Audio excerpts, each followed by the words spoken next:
Bonjour, c'est Guy et je suis là pour vous parler de ma série préférée.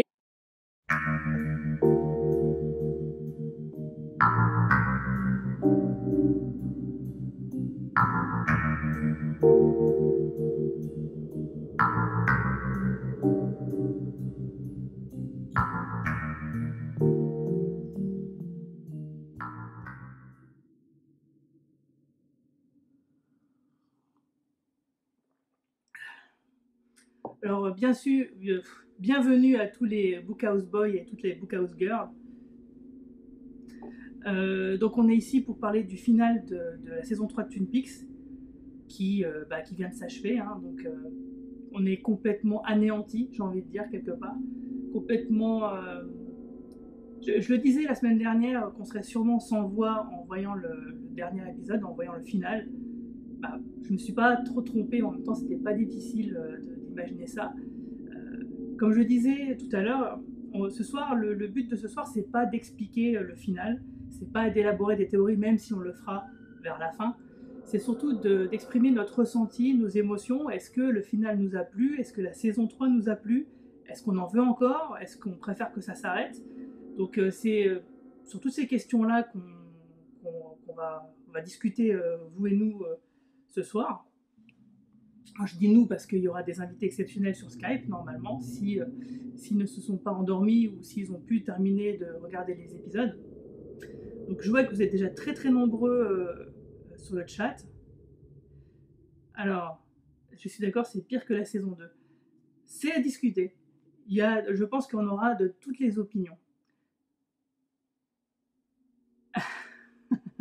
Je vois une certaine Céline Mathias qui trouve que la fin de la saison 2 était percutant et là elle trouve un peu moins. Oui, on en a discuté tout à l'heure en off. Hein. Effectivement, je reviendrai sur ton avis tout à l'heure. Le live durera combien de temps? Je ne sais pas. A priori, je dirais 1 heure environ. Donc, déjà, on va commencer. Je vais commencer tout de suite par vous donner mes impressions. Alors, l'épisode de la semaine dernière m'avait énormément ému. J'avais vraiment la larme à l'œil pendant le retour de Dale Cooper et surtout lors de la scène d'adieu de Dale Cooper à la famille Jones. J'avais été énormément ému, triste lors de la mort de la Log Lady.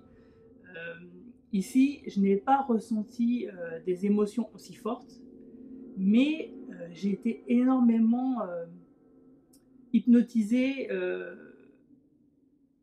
investie. Enfin, c'est comme si j'étais sur le siège passager de Dale Cooper dans la voiture à la place de Laura Palmer. Je me suis laissée emmener. J'avais complètement oublié mes attentes en réalité. J'étais tellement bercée par l'ambiance que je réfléchissais plus vraiment à ce que je regardais, aux théories. Est-ce qu'il manque, est-ce qu'il y a des choses qu'on a oublié de nous raconter, des choses comme ça. Ça m'a complètement, ça m'est revenu une fois que l'épisode était terminé. Mais j'ai été complètement, c'est comme si on m'avait kidnappé, c'est comme si David Lynch m'avait donc kidnappé l'esprit. Donc moi, globalement, je suis assez satisfait de ce final, même si j'ai quand même, je n'ai pas le choc que j'ai eu pendant la saison 2. Quand j'ai vu la saison 2, le final de la saison 2, je vous jure que c'est vrai, littéralement, je suis tombée de mon ciel. J'étais sur un fauteuil et je me suis cassé la gueule. Enfin, j'étais tellement devant, accroché sur la télévision, que j'ai un petit peu glissé et puis je me suis retombé le cul par terre. Parce que je m'y attendais pas, parce que c'était complètement inattendu. Là, le truc, c'est que la saison 3, on savait quelque part qu'on allait avoir un truc complètement what the fuck. Donc, c'était attendu. Donc, l'inattendu qui est attendu, forcément, ça surprend moins. Mais toujours est-il que, bien sûr, il était quand même réussi, que le final était quelque part presque, quasiment impossible à prévoir. Ça, on verra après, plus tard, si c'est vrai ou pas. Mais en tout cas, voilà, c'était impossible vraiment d'imaginer quel serait le déroulé de ces 2 épisodes finaux. On a quand même été sacrément surpris par plein d'éléments. Le retour de Diane, certains avaient quand même bien compris, avaient deviné que Naïdo était Diane. Donc là-dessus, franchement, bravo. Il y avait d'autres choses Bon, par contre, ce qui est quand même vachement plaisant, c'est ce qu'on disait avec Carlos lors de la vidéo de pré-bilan, c'est qu'il fallait absolument que l'histoire de Mr. C soit révélée. puisque c'était l'histoire de la saison 3, c'était un peu l'histoire du double maléfique de Mr. C, qui était la conséquence du cliffhanger de la fin de la saison 2. Donc là-dessus, c'est clair, c'était le point le plus important, il a été réglé. Il a été traité, il a été réglé et expliqué. Expliqué, bon, bien sûr, pas forcément toujours dans les détails, mais au moins, en tout cas, on a un aboutissement sur cet arc-là. Alors, apparemment, Mark Frost a liké un tweet qui disait en gros, et si l'épisode 17 était la fin de la saison 3 et l'épisode 18 le début de quelque chose d'autre, exactement, un peu comme Game of Thrones d'ailleurs, parce que de Game of Thrones, je ne sais pas si vous vous souvenez, il y a quelques saisons, enfin en tout cas jusqu'à l'année dernière, l'épisode 9 faisait plus penser à une fin de saison, et le dernier épisode de la saison, finalement, c'est comme si c'était le premier de la saison qui suivait. Il y a exactement de ça qu'on retrouve ici, en fait. D'ailleurs, c'est très bien que Showtime et Canal+ aient décidé de les diffuser le même soir, parce que c'est vraiment un tout, quelque part. Alors, la motivation de Mr. C reste floue. Quelque part, oui et non. Bah, déjà, c'est foutre la merde, hein, ça c'est sûr, hein, parce qu'il est très méchant. Ensuite, son but ultime, c'était de retrouver la Dark Mother. Donc, heureusement pour nous, ça n'a pas réussi. En tout cas, il y a quelque chose par rapport sur les choses que j'attendais. Je ne sais pas si vous vous souvenez, dans la dernière vidéo que j'ai faite avec Carlos, je disais que pour la fin, au-delà de l'apocalypse, c'était un peu comme si on allait empêcher le meurtre de Laura Palmer. Le final va être comme le théâtre qui va permettre de régler le problème de Mr. C, mais aussi d'enrayer une catastrophe à venir, qui serait par exemple l'arrivée de la Dark Mother dans le monde de Twin Peaks. C'est un peu comme si quelque part, un des enjeux d'un épisode serait d'empêcher l'apocalypse. Mais pour revenir à Twin Peaks, c'est comme si quelqu'un voulait aller empêcher le meurtre de Laura Palmer quelque part. Oui. En fait, en disant ça, j'imaginais pas que ce serait le cas littéralement, parce que c'est exactement finalement ce qui s'est passé. C'est que le final cherche à réécrire l'histoire, à empêcher la mort de Laura Palmer.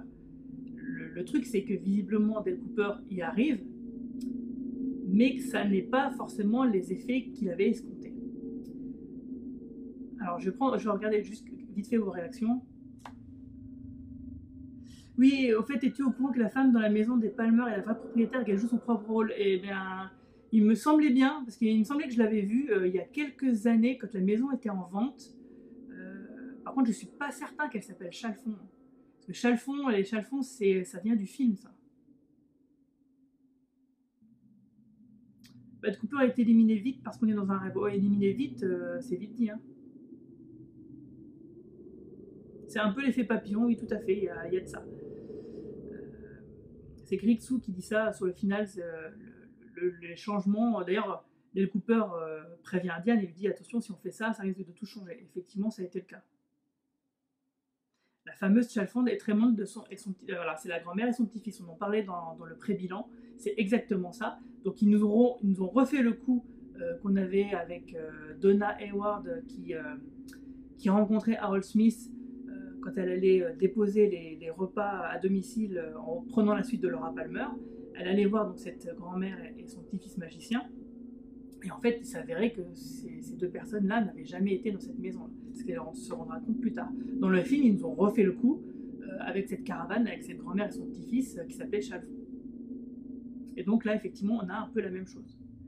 Et du coup, effectivement, les quelques erreurs, entre guillemets, qu'avait laissé traîner Mark Frost dans son dernier livre, L'histoire secrète de Twin Peaks, notamment sur l'origine du mariage de Nadine, Ed et l'histoire familiale de Norma, ou encore les motivations d'Audrey à s'enchaîner à la banque, n'étaient pas un hasard, n'étaient pas des oublis.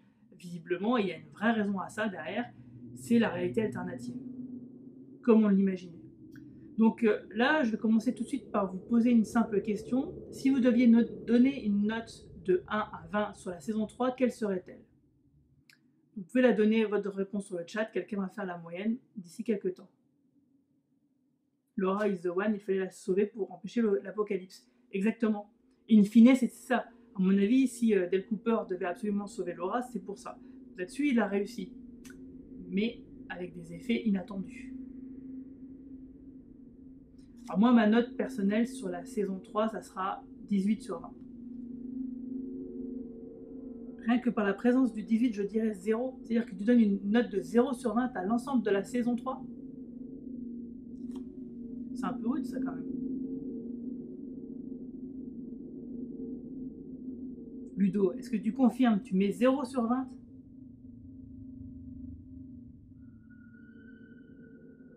Je hais Lynch autant que je l'aime, en fait. Ah, oui, tout à fait, Nani, je comprends ce que tu veux dire.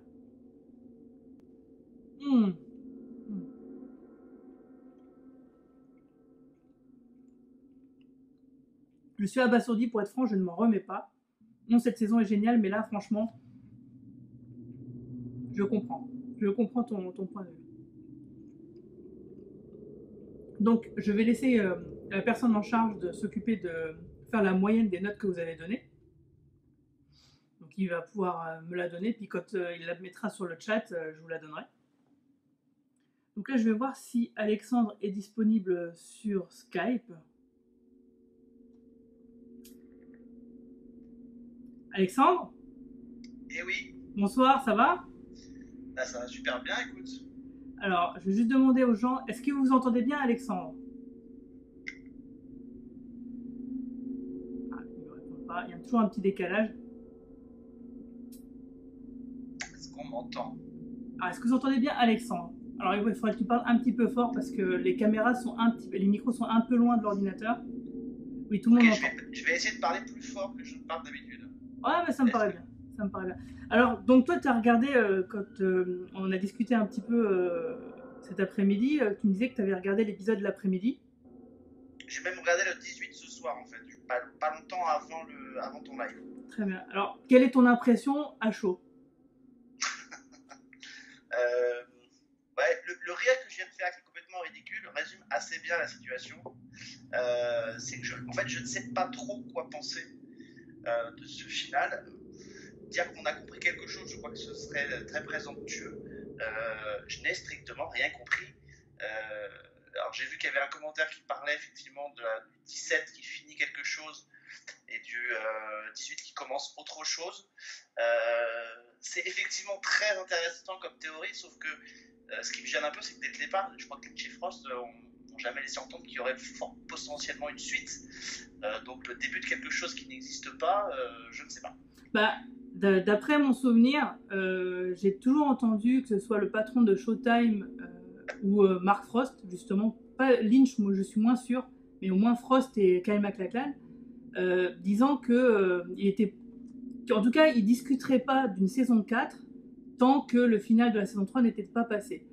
Pour moi, ça veut dire que sous-entendu, il y a quand même un potentiel, ils ont un truc sous le pied, et ils veulent, enfin à mon avis, ils veulent se faire désirer pour savoir est-ce qu'on le fait ou on le fait pas, quoi. Bah, ce qui est certain en tout cas, c'est que il y a 25 ans, quand la série a été annulée faute d'audience, les espoirs de voir revenir Twin Peaks étaient quasiment à zéro. D'ailleurs, dans le livre d'Alain Carazé, Les Nouveaux Feuilletonistes, il y a une interview de Mark Frost qui est faite, je crois, en 95, dans laquelle il dit non, le retour de Twin Peaks, ça n'arrivera jamais. Donc je crois qu'ils étaient vraiment dans cette configuration-là.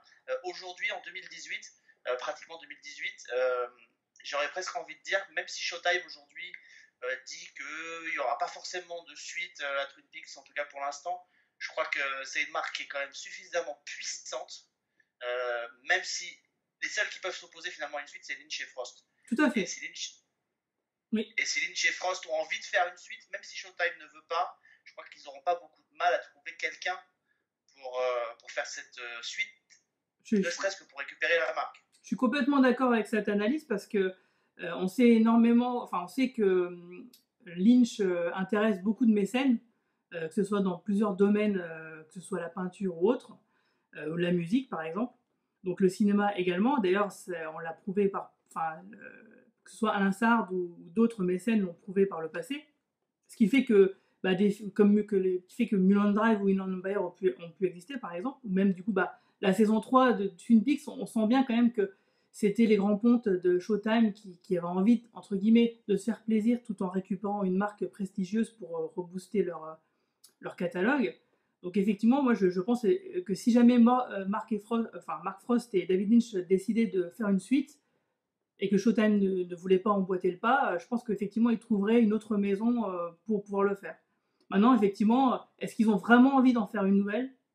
C'est ça la question, en fait. Moi, c'est compliqué de savoir. De toute façon, Leach ne communique pas. Frost, même pour son livre, quand il est sorti l'année dernière, il n'y avait quand même pas des tonnes d'interviews qui ont été faites.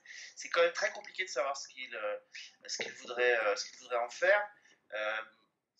Je les vois mal abandonner le bébé maintenant, en fait. C'est une série qui n'a pas du tout marché en audience, mais qui, en termes de renommée, en termes de discussion, a quand même pas mal fait parler d'elle. Alors, évidemment, dans des proportions moindres que Game of Thrones ou d'autres séries, mais elle a quand même beaucoup fait parler d'elle. Je crois que c'est quand même une marque qui a encore du potentiel.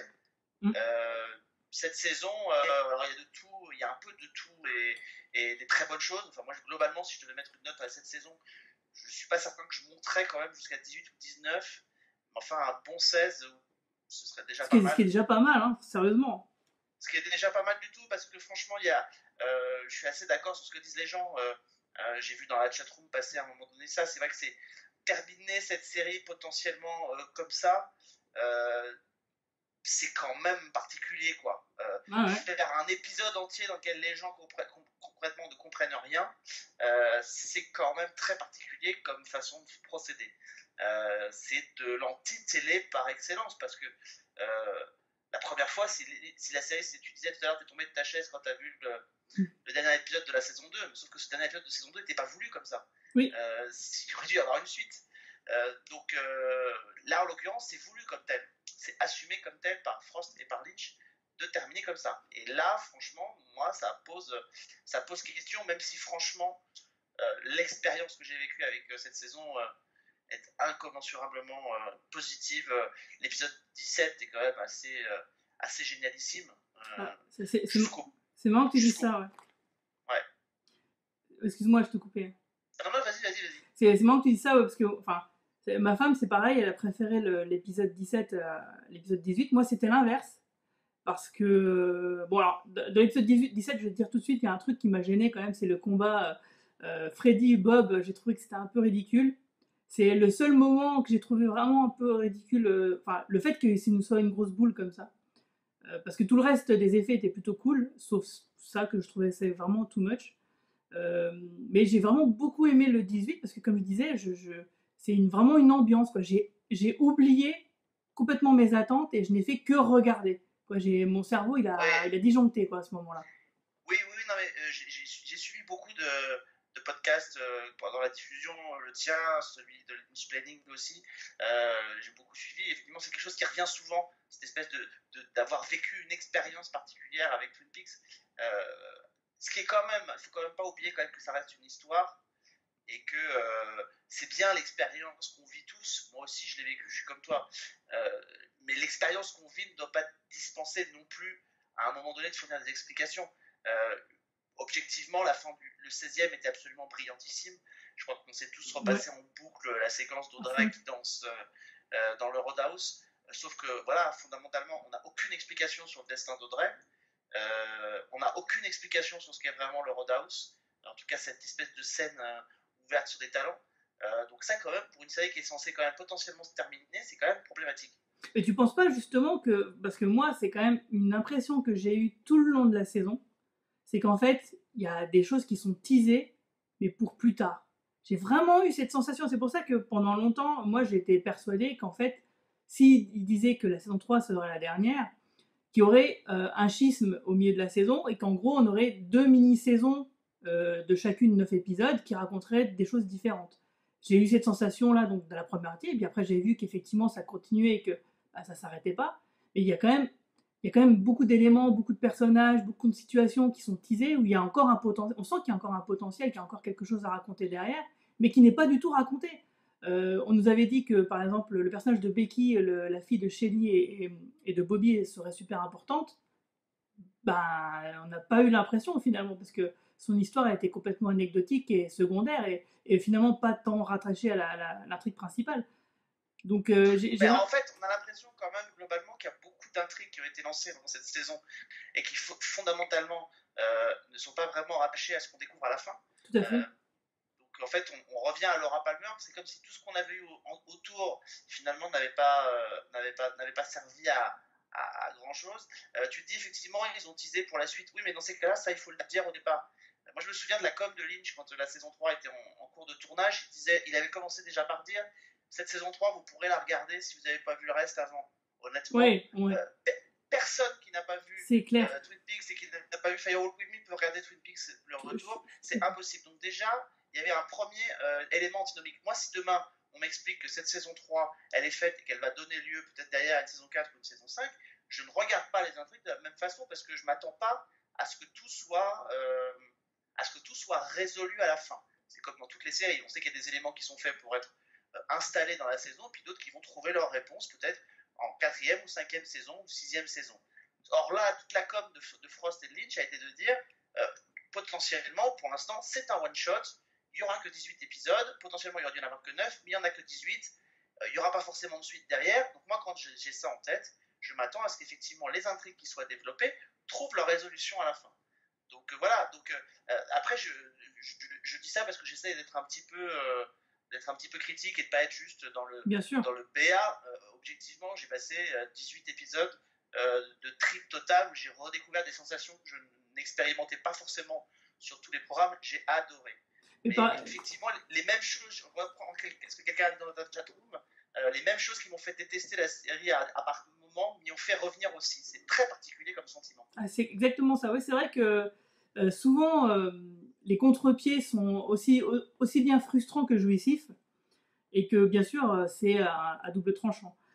Par contre, moi, je veux dire, ça fait très très longtemps que moi personnellement je ne fais plus confiance aux déclarations justement des artistes, des réalisateurs sur ce qu'ils veulent faire ou pas faire sur le futur d'une franchise, hein, que ce soit Ridley Scott ou n'importe qui d'autre.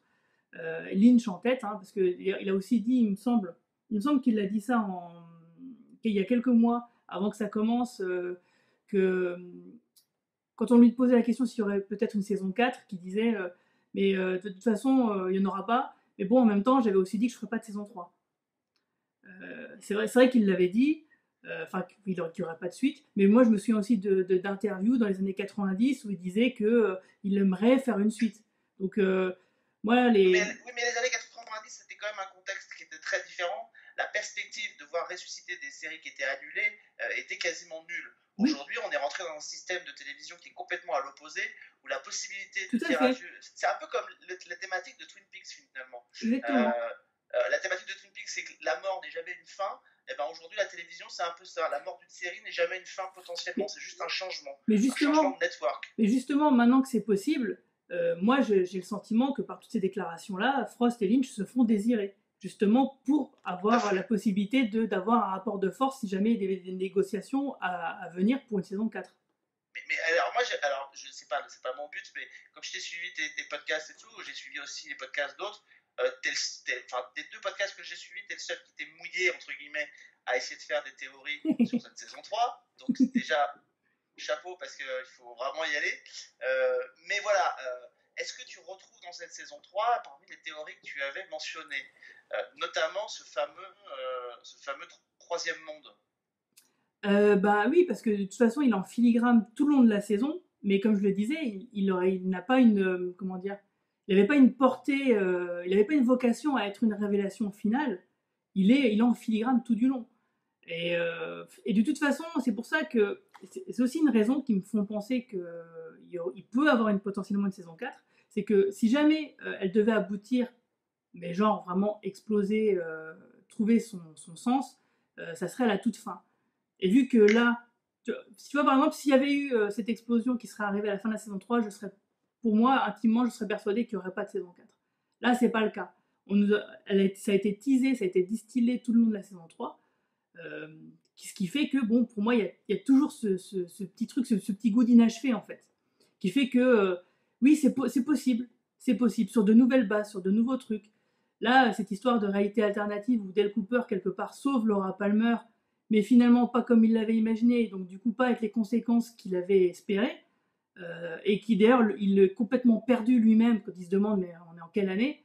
On sent que, il se dit, merde, là j'ai déconné, il y a un truc qui va pas. Et du coup, ça donne vraiment, pour moi, c'est une explosion de potentialité pour une saison 4. Donc, en tout cas, si saison 4 il y a, ou alors potentiellement plus, je sais pas pourquoi, j'aurais tendance à penser peut-être plus facilement, pourquoi pas un deuxième film, C'est vrai que ça serait pas mal, ouais. qui pourrait être une idée aussi, mais potentiellement un deuxième film. C'est vrai qu'il y a effectivement une matière considérable. Peut-être laisser un peu plus de place à l'écriture aussi de Frost, Oui. dans la gestion de la mythologie. C'est vrai que quand j'ai en tête le dossier secret du livre de Frost qui est sorti, j'ai quand même par moment un peu de mal à faire le lien avec les révélations de fin de saison. Ça reste quand même très flou, très trouble quand même. Comme je disais tout à l'heure, pour moi le final en réalité, la scène finale, la révélation de cette entre guillemets réalité alternative ne m'a pas du tout étonnée, du fait justement de ce qu'il y a dans le livre. Parce que pendant des semaines, des mois, avec plusieurs personnes, on se triturait la salle à se dire mais pourquoi il y a ça? La seule explication c'est qu'il y a une histoire de réalité alternative derrière. Et donc du coup forcément, moi je fais le lien par rapport à ça directement avec la scène finale. Parce que ce soit dans le livre finalement ou dans la série, on est noyé par des intrigues et des sous-intrigues et des personnages et des situations qui finalement ne sont pas forcément utiles. Donc il faut vraiment faire le tri entre ce qui est pertinent et ce qui ne l'est pas, à la manière d'un enquêteur. C'est pour ça que finalement c'est ça qui a été vraiment intéressant, encore plus que dans les 2 premières saisons. C'est ce côté puzzle, ce côté téléspectateur actif, presque personnage de la série, qui font que voilà, et ça c'était vraiment bien. Ça c'est ce qui fait partie de l'expérience, quoi. Et qui va justement faire durer la série dans nos têtes. Pour ce qui est une suite ou il n'y a pas de suite, ça va faire durer la série finalement dans l'imaginaire encore très longtemps. Oui, enfin, sauf qu'on n'aura pas de. Moi, c'est un peu là-dessus que j'ai mon petit bémol quand même, c'est que j'ai presque envie de dire, indépendamment de l'amour que j'ai pour cette série, il faut qu'il y ait une suite. Mais il faut qu'il y ait une suite, pas parce qu'on a spécialement envie de l'avoir, mais c'est qu'une série télé ne peut pas se terminer comme ça, en décrétant que oui, mais je suis d'accord. Vous ne comprenez rien, les amis, puis c'est pas très grave. Non, il faut quand même qu'on comprenne un tout petit peu, ou en tout cas qu'on ait la sensation d'avoir quelques explications. On n'est pas obligé de tout savoir. C'est comme pour la fin de Lost. On n'est pas forcément obligé de savoir ce que c'est Clean, mais quand même avoir quelques réponses auxquelles on comprend, parfois c'est pas inintéressant. Et je trouve que c'est un peu ce qui manque, entre guillemets, à cette fin, même si effectivement, il y a des choses qui sont quand même jouissives, quoi. Mais à un moment donné, arrêtez peut-être 30 secondes de se regarder, arrêtez de faire rouler des gens sur une route, aller dans une voiture pendant 10 minutes sans qu'il se passe rien, et puis peut-être utiliser ce temps pour insuffler quelques éléments. Voilà, Lich Planning avait parlé de Richard et Linda qui étaient mentionnés en début de saison. On n'a qu'une brève exposition là aussi. C'est un peu complexe quand même pour faire le lien. Le spectateur pas passif et le spectateur actif, je suis d'accord avec toi, c'est hyper intéressant. À un moment donné, il faut aussi quand même aider le spectateur. On n'est pas tous dans l'esprit de Lynch pour essayer de comprendre comment il fonctionne, surtout qu'il ne donne aucune clé, il ne donne aucune interview, on ne peut que spéculer sans avoir la certitude que ce qu'on va dire est la vérité. C'est ça qui est quand même un peu frustrant. C'est pour ça que ça va être intéressant, justement, la sortie du prochain livre de Mark Frost, parce que je pense qu'il y aura énormément d'éléments qui vont nous permettre de raccrocher les wagons. Maintenant, moi j'attends vraiment de savoir si dans les mois à venir, Showtime parle d'une suite éventuelle, parce que non seulement il y a cette sensation qu'effectivement qu'on a, qui est un peu d'inachevé, que voilà, ça appelle quelque chose d'autre, mais pour moi, depuis toujours, j'ai toujours entendu que quand même, après Fire Walk With Me, ça devait être le premier d'une trilogie, et que donc il devait avoir 2 épisodes, enfin 2 histoires à nous raconter après ce film, et j'ai l'impression que la saison 3 n'en raconte qu'une. Donc je me demande quelle est cette 3e histoire, et c'est pour ça que j'ai quand même cette sensation que voilà, la saison 4, elle est possible. Maintenant après, effectivement, on verra bien. Moi, personnellement, de toute façon, ça ne changera rien à l'expérience que j'ai vécue, comme beaucoup de personnes. On est plusieurs à avoir vraiment, vraiment apprécié. Et maintenant, c'est vrai que ce final-là, de toute façon, il faut le digérer. Il faut en reparler plus tard, après l'avoir vu 15 fois peut-être. Et donc voilà, mais en tout cas, moi, ça m'a fait plaisir d'en discuter avec toi, parce que c'est les émissions que tu avais faites, vraiment tout le long de l'été, moi ça m'a vraiment accompagnée, et puis ça m'a fait plaisir du coup de voir que voilà, il y a quand même si la base de fans elle est finalement assez limitée, elle est quand même vachement solide, et c'est ce qui fait qu'elle existe, même en France, où finalement c'est passé sur la 5, c'était quand même assez confidentiel. Après c'est passé sur des chaînes câblées comme Série Club, Jimmy, puis même après Arte, ça restait quand même toujours un peu confidentiel. Mais voilà, moi, tous les jours, je rencontre des fans de Twin Peaks finalement. Et ça reste toujours confidentiel quelque part. Et voilà, ça fait toujours. Ça donne aussi un côté un peu particulier à la série du coup. Exactement. Je suis bien d'accord avec toi et on attend avec impatience une annonce de DVD parce que pour l'instant, que dalle en termes d'annonce de Blu-ray ou de DVD de cette saison 3. C'est quand même la grosse inconnue. Je sais pas si tu étais là tout à l'heure quand j'ai dit, mais j'ai contacté MK2 pour savoir s'ils allaient s'occuper de ça. Donc ils m'ont répondu que non, ils n'avaient pas les droits. J'ai essayé de contacter Canal+, bon, j'ai pas pu avoir d'informations. Et donc du coup, je vais me résigner à contacter Paramount France pour savoir si eux ont une information là-dessus. Bon, croise les doigts. Voilà. Je te remercie beaucoup, en tout cas, ça m'a fait plaisir de discuter avec toi. Et puis, donc, également. Et en fait, donc la loi des séries, ça a repris déjà? Non, on reprend mercredi à 11h, 13h. Donc voilà, on va reprendre notre chemin habituel toutes les semaines. Et puis, il est normalement prévu, alors quand on ne sait pas encore, mais que d'ici à la fin du mois d'octobre, il y ait aussi un bilan de Twin Peaks saison 3. Cool. Dans l'émission, on va essayer de prendre le temps d'y revenir mais peut-être de laisser digérer un petit peu. Voilà, ouais, je pense que c'est ce qu'il faut faire. D'ailleurs, c'est pour ça que moi, ma vidéo d'analyse du final, et donc qui sera un bilan de la saison 3, je vais la faire après la sortie du livre de Mark Frost, histoire d'avoir bien digéré toutes ces informations-là, et puis de faire un truc qui ressemble à quelque chose. Exactement, donc on sera impatient de pouvoir en reparler et de prendre le temps, donc en tout cas dans la loi des séries, le mercredi à 11h. Et avec plaisir. Merci beaucoup en tout cas Bertrand. De rien. Allez, à plus. Et à bientôt. Ciao. Ciao. Donc c'était Alexandre de la loi des séries, donc on remercie très fort. Alors tout à l'heure j'ai demandé une note pour la saison 3. Est-ce que la personne qui était en charge de faire une moyenne peut me donner donc la note globale de cette saison 3?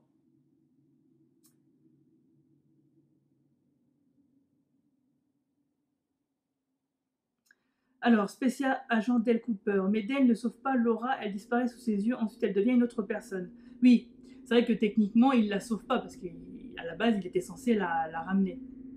Mais bon, on imagine quand même que cette intervention-là, quelque part, lui a sauvé la vie, puisqu'elle est toujours vivante, mais dans une autre vie. Donc c'est là qu'est la faille, c'est que finalement, il n'y a pas que sa vie à elle qui est différente, c'est que c'est la vie de tout le monde, en fait. Alors la note globale sur la saison est de 17,5. Très bien, merci beaucoup Flipmax. Et alors du coup maintenant on va poser la même question mais pour le final. Si vous deviez donner une note de 1 à 20 sur le final, quelle serait-elle? Alors pour moi ma note ça serait 16. Alors que fait Diane dans la forêt à la sortie de Cooper? Elle l'attend tout simplement. Alors pourquoi est-ce qu'elle sait où l'attendre? D'ailleurs, vous avez remarqué sa perruque rouge et puis ses vernis à ongles noirs et blancs, c'était intéressant. C'était Miss Black Lodge quelque part. Trop tôt pour noter, il faut d'abord digérer. Alors Richard et Linda, effectivement, c'est ce que disait Alexandre tout à l'heure, c'est qu'il y a vraiment un côté Mulholland Drive dans ce final, c'est que finalement Dale Cooper et Richard et Diane étaient Linda. Donc les Richard et Linda qu'on a vus dans la saison 3 n'ont finalement rien à voir. Comme souvent dans Twin Peaks, souvenez-vous de Bob et Mike. Donc il y avait Bobby, il y avait Mike Nelson, et puis c'était Mike et Bob, les esprits de la Black Lodge. Donc souvent, ça arrive souvent que deux personnages portent le même prénom, tout ça pour nous embrouiller. Et surtout quand ça va par deux.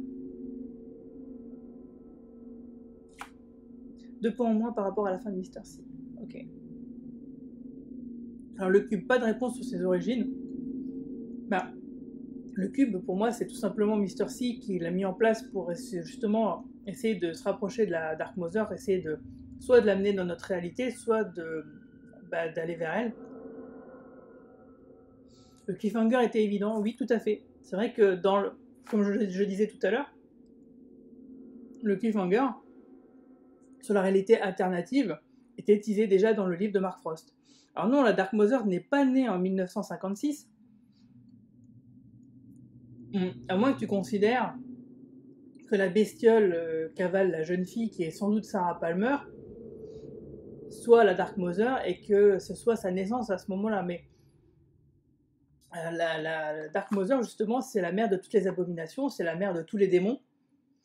Donc elle les crée tous à ce moment-là. et Audrey. Alors effectivement, pour Audrey, on n'a pas trop d'explications. C'est ce qu'on disait avec Alexandre tout à l'heure, c'est qu'effectivement, du coup, c'est un peu frustrant de ne pas avoir... En fait, ce qu'on a vu, le final, le dernier plan de l'épisode 6 sur Audrey, qui est dans un décor complètement blanc, finalement, c'était ça la résolution de l'intrigue d'Audrey. Donc c'est vrai que là-dessus, c'est un petit peu compliqué. Audrey n'existe plus vu que Laura n'est pas tuée par Bob. C'est possible. C'est possible. À partir du moment où il y a une réalité alternative, tout est possible.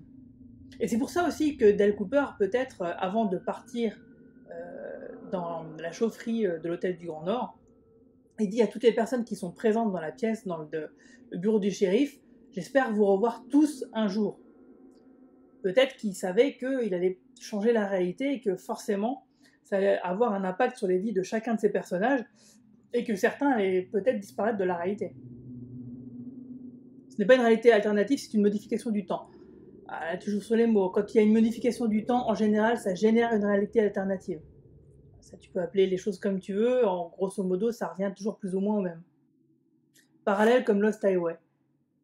On pourrait dire, alors après c'est jouer sur les mots, si tu dis que c'est une dimension parallèle, ça sous-entend que en fait ce qu'a fait Dale Cooper n'a aucune conséquence et il voyage d'un univers à l'autre. Alternative, ça veut dire que quelque chose a été changé dans le passé et que forcément ça a débouché sur une nouvelle timeline. Un truc à la Star Trek de J. Abrams par exemple. Ou comme ça arrive souvent dans les comics américains. À la Retour à le futur 2 aussi, ça marche aussi. Donc pour moi, c'est plutôt une réalité alternative. Le fameux Flashpoint de la série Flash, exactement. Alors là, c'est le meilleur exemple. Les New 52, etc. Bravo à Kyle MacLachlan pour interpréter différemment Cooper dans l'épisode 18. Exactement, c'est vrai que franchement, c'est assez fou quand même de se dire il a fait 3 ou 4, même non, 4 ou 5 itérations du même personnage. Est-ce que la ville de Twin Peaks existe toujours? Mine de rien, l'entrée dans la ville, c'est fait sans le panneau. Exactement, je me suis fait cette réflexion. On passe par le pont en fer de Ronette Pulaski pour ensuite débouler sur le carrefour WR. Mais finalement, le panneau, on ne l'a pas vu. Donc, effectivement, la ville de Twin Peaks n'existe peut-être pas réellement. Oui, je ne sais pas si tu as remarqué, quand Cooper croise Leland dans la loge, tous les plans sont inversés. Oui, tout à fait. Comme dans un miroir. Exactement. Et qui est le cadavre chez Laura Carey? Alors ça, mystère, ce sera peut-être un élément de la saison 4. En tout cas, moi, ça m'a fait rire parce que, enfin, je veux dire, c'est complètement incongru, quoi. La nana, elle ouvre un gars du FBI comme ça, puis genre, elle fait... C'est un peu comme si, oh, excusez-moi, chez moi, c'est un peu en désordre. J'ai un cadavre sur mon canapé, qui a l'air d'être là depuis au moins 3 jours, vu les mouches et l'état de décomposition.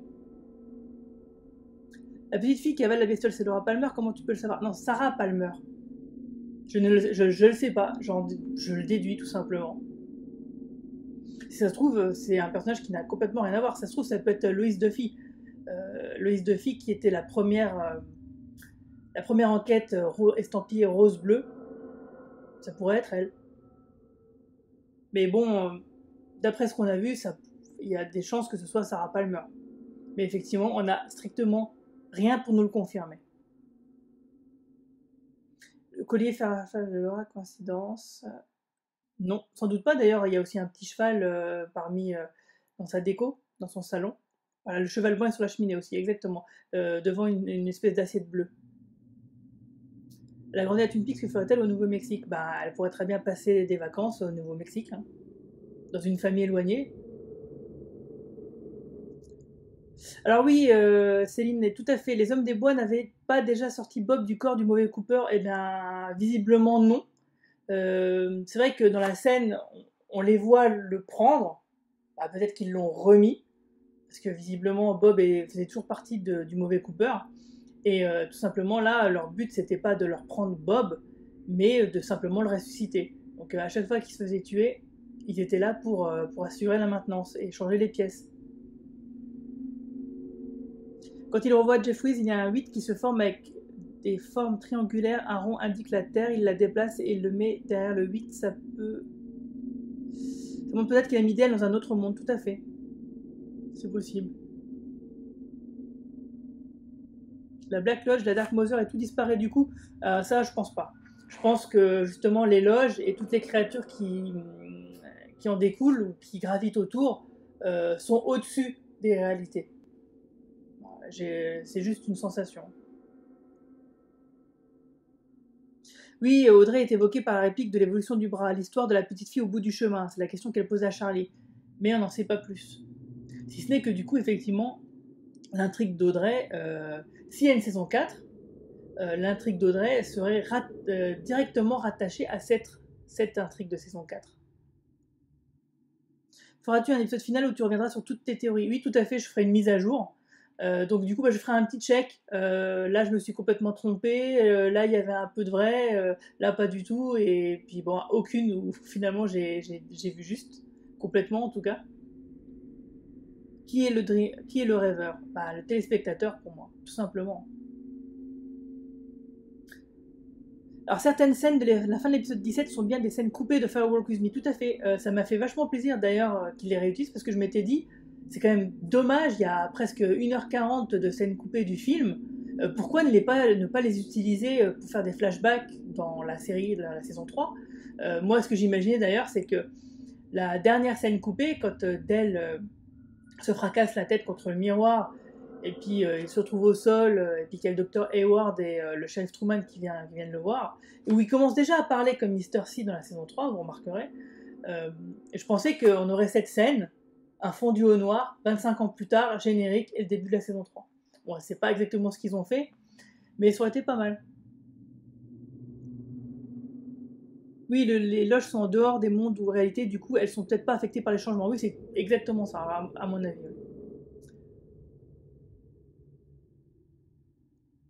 Oui, j'ai rêvé quand Coupe va chercher les clés du motel, Diane voit son double, du coup, laquelle passe la nuit avec Coupe?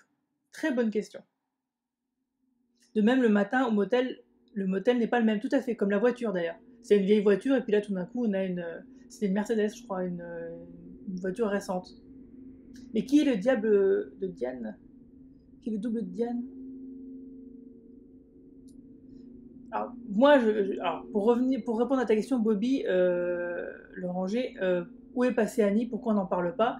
Comme je l'ai déjà dit précédemment, à mon avis, c'est parce que comme le personnage a été un personnage prétexte qui a été imposé au scénariste David Lynch et Mark Frost, et que ce personnage-là a été utilisé jusqu'au bout, il n'a plus d'utilité, plus d'intérêt pour lui d'exister dans l'intrigue. Simplement parce que les scénaristes ne veulent plus l'utiliser. L'usage qu'en est fait dans le film, à mon avis, peut-être la dernière fois on la verra.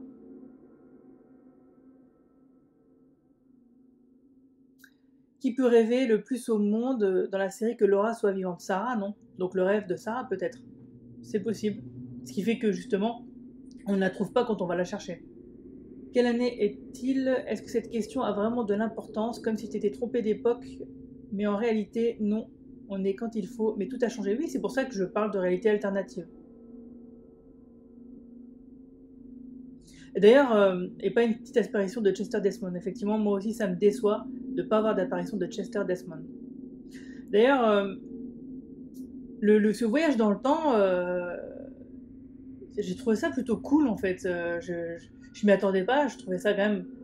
Bon, ça nous a été teasé plusieurs fois dans les scènes coupées, par exemple, et par des évocations ici et là. Je pensais que je trouverais ça un peu débile, mais finalement, ça passe plutôt bien. Et cette espèce de rajeunissement numérique, visiblement, de Laura Palmer, a l'air de bien marcher, hein, parce que, voilà, j'ai trouvé que c'était réussi. Tu as une réponse pour la dernière réplique, la femme qui crie Laura, puis la vraie Laura qui fait éteindre la lumière. Alors, la femme qui crie Laura, moi j'ai l'impression que c'était la voix de Sarah Palmer, et j'ai l'impression que c'était un souvenir enfoui, une espèce d'écho de Sarah Palmer. Donc, je ne sais pas. Dale a des mimiques de Mr. C et de Dougie dans l'épisode 18, oui.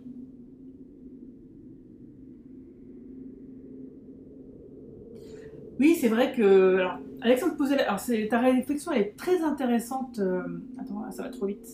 Eleven Player, donc. Dale a des mimiques de Mr. C de Dougie dans l'épisode 18. Je pense qu'il est dans notre monde, dans notre réalité, et que lorsqu'il voit la réalité en face, il voit que Twin Peaks n'est qu'une fiction dans notre monde. Et ceci est appuyé par le fait qu'effectivement,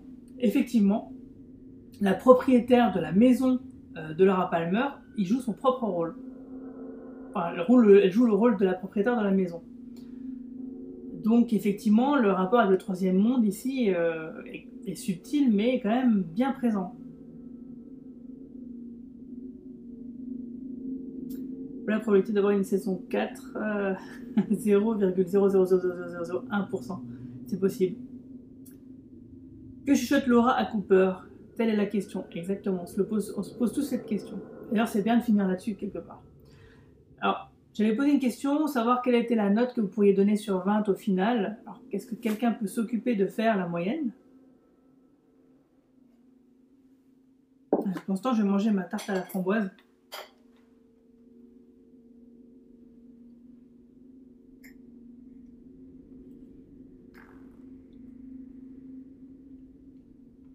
C'est vrai que si je devais avoir un regret quand même sur ce final, ce serait que Bobby par exemple n'est pas... Bobby ou d'autres personnages n'aient pas plus de résolution que ça.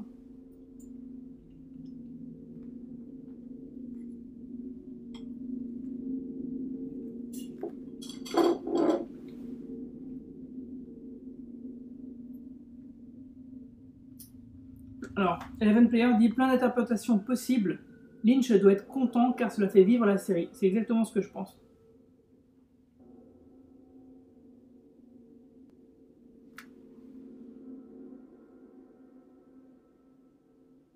Alors, Céline dit oui, mais si nous sommes dans le monde réel à la fin de la saison, pourquoi Laura s'en souvient?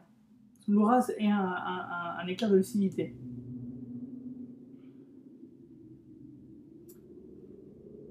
On ne sait pas.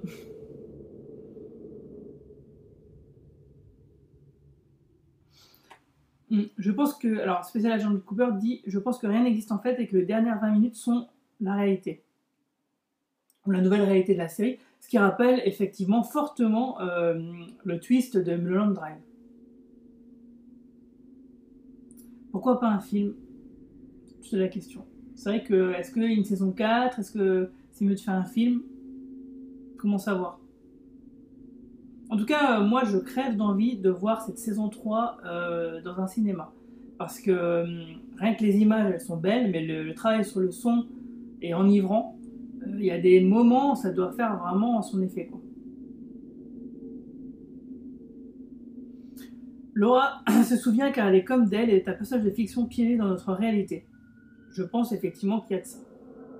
Et en tout cas, comme je le disais, ce qui est intéressant, c'est que ça n'est pas expliqué, ça n'est pas dit frontalement. Laura est un tulpa créé par Dale Cooper.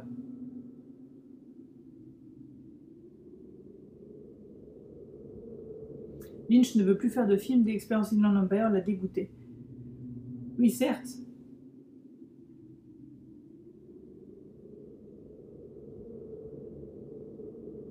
Judy prend l'apparence de Diane, aka les cheveux rouges. La série Twin Peaks est un tulpa créé par David Lynch. Tous les personnages de Twin Peaks sont des tulpas créés par David Lynch et Mark Frost. Effectivement, parce que comme je le disais dans je sais plus quelle vidéo, dans une série télé, finalement, tous les personnages sont des tulpas créés par l'imagination de leur scénariste. Ouais, il faut quand même tirer notre chapeau à Showtime pour avoir produit un truc aussi difficile d'accès, et je suis complètement d'accord. Et d'ailleurs, j'avais lancé l'idée d'écrire une lettre de remerciement au PDG de Showtime, tout simplement pour lui dire quand même il a eu quand même un peu des couilles à produire cette série, qui va être beaucoup, à mon avis, beaucoup décriée récemment, et qui va peut-être sans doute gagner des galons avec les années.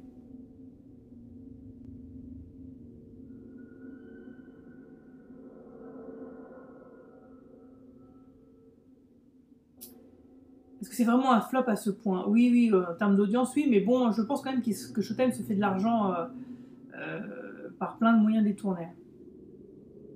Et oui, je ferai une vidéo de théorie sur les 2 derniers épisodes. Mais il faut le temps de digérer parce que, franchement, ces épisodes sont très denses.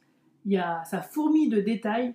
Il y a beaucoup de connexions à faire avec les épisodes précédents, les premières séries, la première saison et le film et les livres, qui font que voilà, il faut vraiment prendre son temps. Cooper suivi de Cole se retrouve-t-il dans le sous-sol du Grand Hôtel? Oui, c'est là, c'est au même endroit, oui. Ne pensez-vous pas que Lynch est un peu dégoûté de toutes les théories, de toutes les discussions qu'on a à propos de la saison 3, qu'on a réussi à deviner quelques trucs sur Richard et Audrey? Non, je pense pas parce que, par exemple, Richard, s'il avait voulu nous le cacher, c'était simple, il suffisait de marquer juste Richard dans le générique. Or, il ne l'a pas fait. Tout de suite, dès le premier épisode, c'est marqué Richard Horn. Donc c'est vraiment bien fait pour nous aider à identifier ce personnage, parce que je rappelle que Shelly, dans les tout premiers épisodes, enfin même jusqu'à la moitié de la saison, elle s'appelle que Shelly dans le casting, alors que c'est Shelly Briggs. Et c'est que après la révélation du fait qu'effectivement c'est la femme de Bobby en instance de divorce probablement, qu'elle est notée comme Shelly Briggs. Lynch est le plus grand troll de tous les temps. Alors là, je suis complètement d'accord, quoi. On s'est fait troller, mais jusqu'au bout.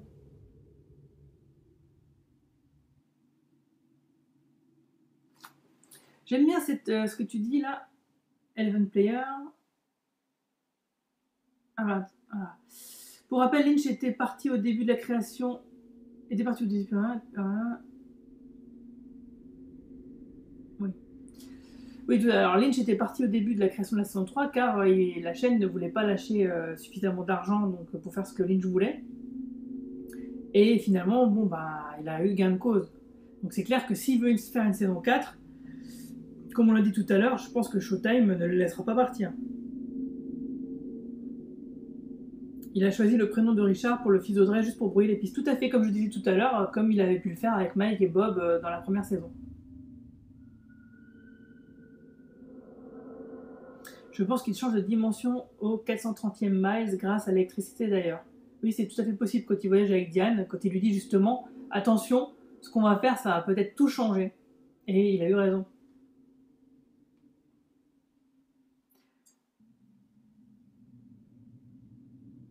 Avant de changer de dimension, où sont Cooper et Diane dans l'épisode 18? C'est une très bonne question.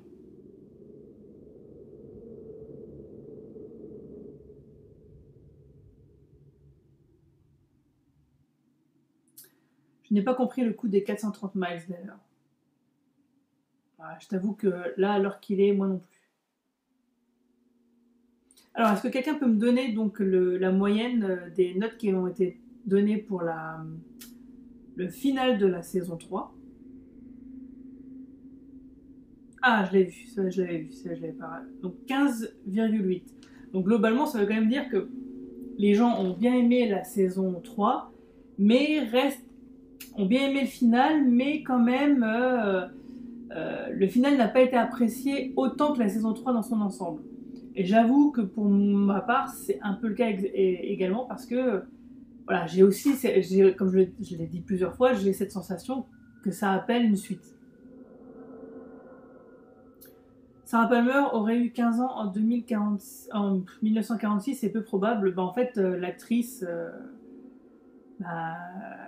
elle est née... non, c'est en 1956, pas 46. Attention. La jeune fille dans le Nouveau-Mexique, quand elle avale la bestiole, c'est en 1956. Et l'actrice qui l'incarne est née en 1941.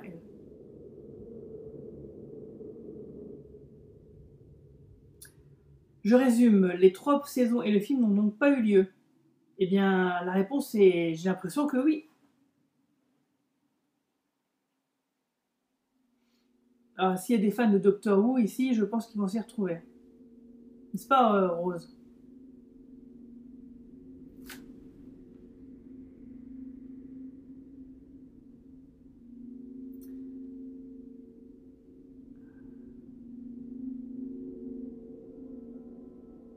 Beaucoup de théories quand même, beaucoup de choses à décortiquer dans ce que vous dites.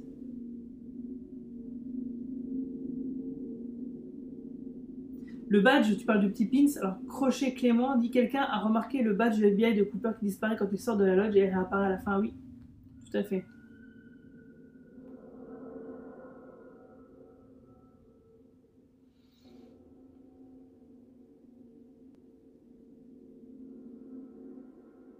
Ce serait quand même décevant que rien ne soit vraiment passé.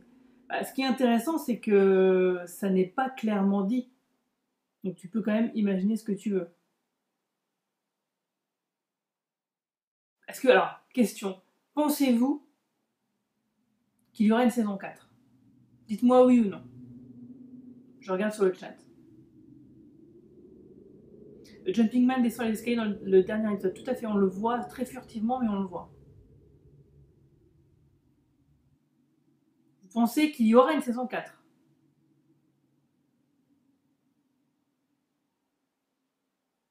Beaucoup disent non. Est-ce que... Alors, la question c'était, pensez-vous qu'il y en aura une? Pensez-vous que ce soit souhaitable? Est-ce que vous voudriez, vous, voir une saison 4? Peu importe que vous pensiez que ce soit possible ou pas. Est-ce que vous en voulez une? Alors, assez intéressant. Finalement, il y a plus de personnes qui pensent qu'il n'y aura pas de saison 4. Mais par contre, il y a plus de personnes qui veulent une saison 4. J'ai encore envie de détester Lynch.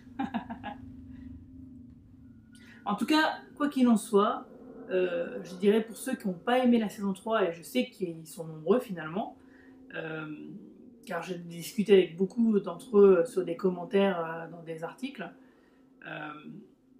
ça n'enlève rien finalement aux 2 premières saisons. On peut très bien imaginer s'arrêter aux 2 premières saisons et au film finalement. Oui, ou une saison 4 où la majorité des réponses soient révélées.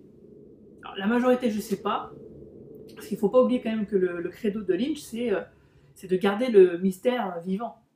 Il ne faut pas oublier qu'on les a forcés à résoudre l'affaire Laura Palmer et qu'eux, ils auraient aimé la faire continuer très longtemps.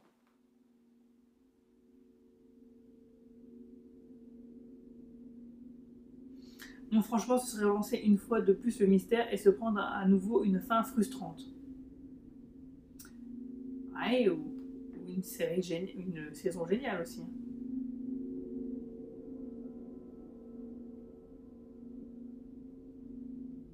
De toute façon, franchement, il y a quelque chose qu'il faut que... Ça a été dit plusieurs fois, mais il faut le redire sans doute. C'est pas possible de revenir à Twin Peaks comme c'était avant. C'est pas possible. C'était pas possible. C'était impossible. Donc Lynch n'a pas fait semblant de revenir comme si de rien n'était. Et ça, il fallait l'accepter dès le début. Donc la fin est vraiment une conséquence de ça. Regardez la saison 10 de X-Files. Ils font vraiment comme si de rien ne s'était passé, comme si 15 ans, ça n'avait pas d'importance et que le cliffhanger de la saison 9 et le film qui est venu entre-temps n'avait eu aucune conséquence. Résultat, c'est pas très crédible, c'est pas très intéressant et c'est globalement raté. Alors c'est Ben Horne qui donne la clé au shérif Truman, tout à fait. C'est Ben Horne qui la reçoit par la poste, c'est Beverly qui lui donne, son assistante, qui l'a reçue par la poste, c'était Jade qui l'avait envoyée de Vegas. Et ensuite il la donne au shérif Truman pour qu'il la transmette à son frère.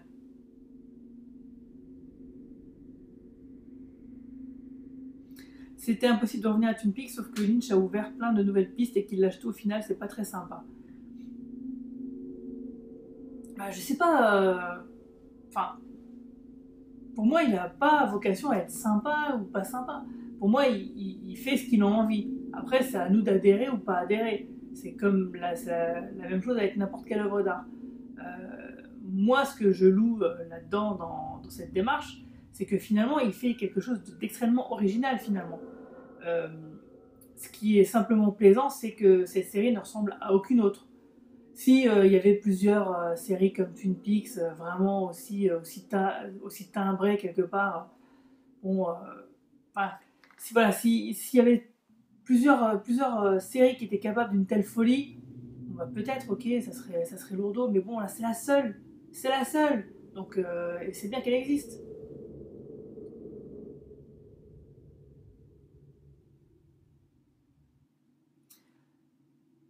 J'écoute un peu le petit Guigui. Bah oui, salut. Polo Ciné Musique 42. Il faisait des pseudos de fou quand même. La fin, un peu too much. Alors pour moi, oui, la scène, par exemple, de bagarre entre Freddy et Bob, j'ai trouvé que c'était un peu too much. C'est dommage parce que tout le reste de la scène, ce qu'il y avait avant et après, était plutôt cool. Mais bon, cette espèce de grosse boule Bob qui fait la bagarre, je trouve que c'était un peu ridicule. Coupe a vraiment merdé cette fois, ouais, tout à fait, hein, c'est clair. Sais-tu pourquoi James gardait l'hôtel? Parce que c'est son travail. C'est les mecs de l'entretien, de la sécurité, c'est lui. Quand Ben il dit à Beverly, est-ce que les mecs de l'entretien, ils ont vérifié l'histoire du son là? Bah, c'était à James et Freddy qui pensaient, j'imagine. Bruits chelous et inexplicables. Oui, il y a eu des bruits chelous et inexplicables et des personnages énigmatiques comme Lucy et Candy. Ah, Lucy qui tue Mr. C quand même. Ça, franchement, c'était pas mal. Hein. On le voyait pas venir. Hein. Le saut du chapeau de Truman, le meilleur moment de la saison. C'est vrai que c'était vraiment des trucs bizarres quand même. Comme quand il y a l'explosion de la voiture de Doogie à Vegas où t'as les mecs, ils sursautent comme ça parce qu'il y a une explosion, ils sursautent bizarrement. C'était assez étrange, ouais. Peut-être que Cooper est perdu au même endroit qu'Audrey maintenant. Peut-être.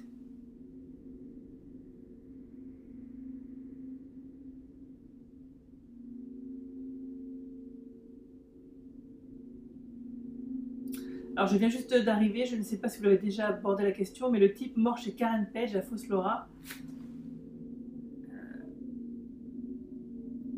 Et Richard qui dit rien, c'est étonnant, non? Quand tu dis Richard qui dit rien, tu parles de Cooper, donc.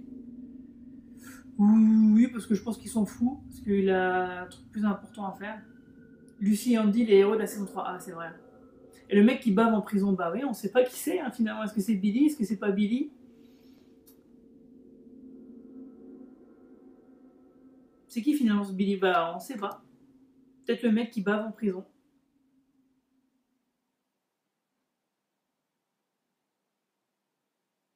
Audrey est peut-être enfermée dans les murs de l'hôtel, comme Josie, jadis dans la commode, dans un bouton de tiroir.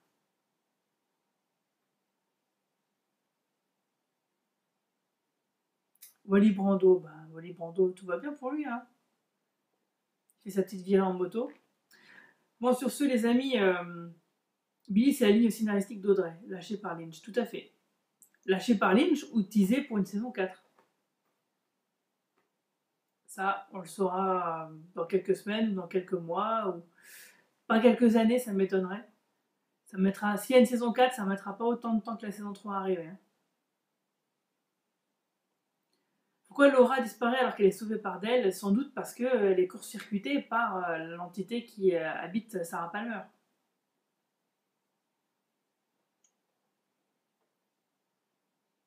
Et oui, c'est ce que je disais tout à l'heure pour le Ciné Musique 42, ce qui paraît Tremont, c'est aussi le nom de la vieille et son petit-fils dans Fair Walk With Me.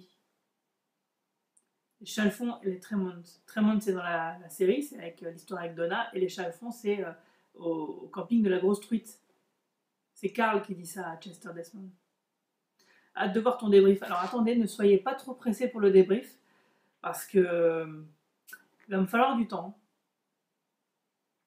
Donc sur ce, je vous souhaite, je vois que tout le monde pose encore des questions, donc merci à tous d'avoir suivi ce live. Je pense qu'on en avait besoin de lâcher un peu la pression après ce final un peu fou. Donc j'espère que ça vous a fait du bien. Vous pourrez continuer dans les commentaires de la vidéo. Je vais poster le replay dans quelques jours, le temps de le préparer correctement. Donc je vous souhaite une bonne nuit. Merci à tous d'avoir suivi les vidéos, d'avoir suivi ce live, etc. Ça m'a fait plaisir. Donc je vous dis à bientôt. Au revoir.